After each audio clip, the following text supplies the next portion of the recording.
Assalamualaikum guys, my name is Saimon Bappy and welcome back to my another video. Guys, right now I am in Mirpur 1.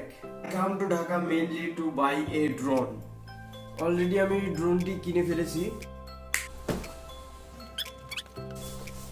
Mavic Mini. So guys, ড্রোনটি কিনে government Bangla কলেজে গিয়েছিলাম। অতটা ভালোভাবে footage নিতে পারি নাই। প্রথম ফ্লাই করছি আর বেশি ভয় ছিল।